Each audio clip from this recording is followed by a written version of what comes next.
بسم الله الرحمن الرحيم. إنا أرسلنا نوحا إلى قومه أن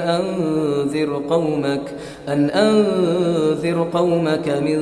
قبل أن يأتيهم عذاب أليم. قال يا قوم إني لكم نذير مبين أن اعبدوا الله واتقوه وأطيعون يغفر لكم من ذنوبكم ويؤخركم إلى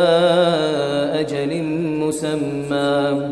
إن أجل الله إذا جاء لا يؤخر لو كنتم تعلمون. قال رب إني دعوت قومي ليلا ونهارا فلم يزدهم دعائي إلا فرارا وإني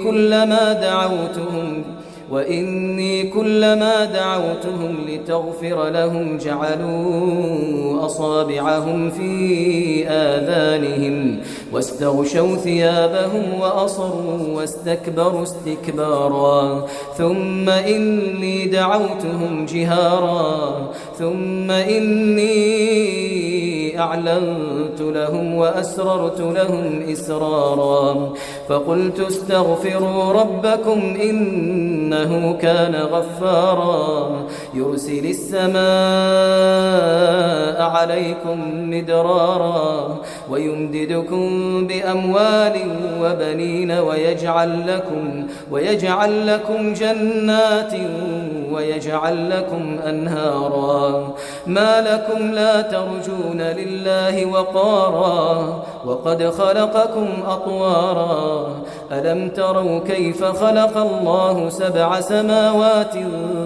طباقا وجعل القمر فيهن نورا وجعل الشمس سراجا والله أنبتكم من الأرض نباتا ثم يعيدكم فيها ويخرجكم إخراجا والله جعل لكم الأرض بساطا لتسلكوا منها سبلا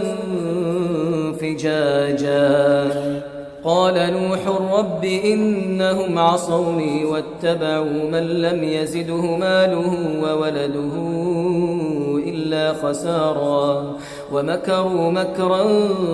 كبارا وقالوا لا تذرن آلهتكم ولا تذرن ودا ولا سواعا ولا يغوث ويعوق ونسرا وقد أضلوا كثيرا ولا تزد الظالمين إلا ضلالا مما خطيئاتهم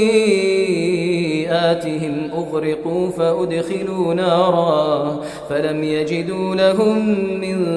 دون الله أنصارا وقال نوح رب لا تذر على الأرض من الكافرين ديارا إنك إن تذرهم يضلوا عبادك ولا يلدوا إلا فاجرا كفارا رب اغفر لي ولوالدي ولمن دخل بيتي مؤمنا وللمؤمنين والمؤمنات ولا تزد الظالمين إلا تبارا.